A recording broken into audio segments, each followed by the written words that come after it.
आपने इस रिपोर्ट में देखा जो इंटरनेशनल ट्रेंड्स और जो इस वक्त रविश चल रही है उसमें ज़ाहिर है पाकिस्तान भी एक बड़ा की प्लेयर है। और जो हमारी क्लोज़ प्रॉक्सिमिटी है अफ़गानिस्तान, जब वहाँ पे जो आपने ख़ुद भी रिपोर्ट में देखा कि पॉपी कल्टीवेशन जो है ऑलमोस्ट 64-65% बढ़ गई है। वेयर एज़ पाकिस्तान जो है ईयर 2000 से एक पॉपी फ्री जो कंट्री के तौर पे इसकी रिकग्निशन है और अल्हम्दुलिल्लाह हमने स्टेटस को मेंटेन किया हुआ है। लेकिन चूँकि बिल्कुल अफ़गानिस्तान हमारा नेक्स्ट डोर नेबर है, तो वहाँ पे अगर पॉपी कल्टीवेट होगी, जो कि पॉपी ज़ाहिर है इस्तेमाल होती है मनशियात में, तो हमारे लिए एक बहुत बड़ा ज़ाहिर है तशवीश का बायस है।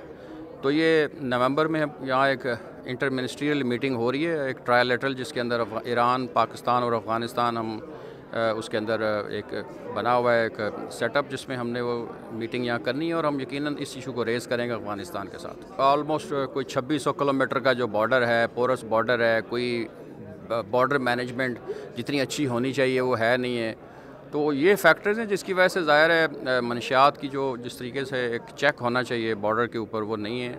और ऑब्वियसली डिमांड एंड सप्लाई का फार्मूला अगर हम लगाएं तो जहाँ पे भी डिमांड होगी तो कहीं ना कहीं सप्लाई तो पहुँच जाती है।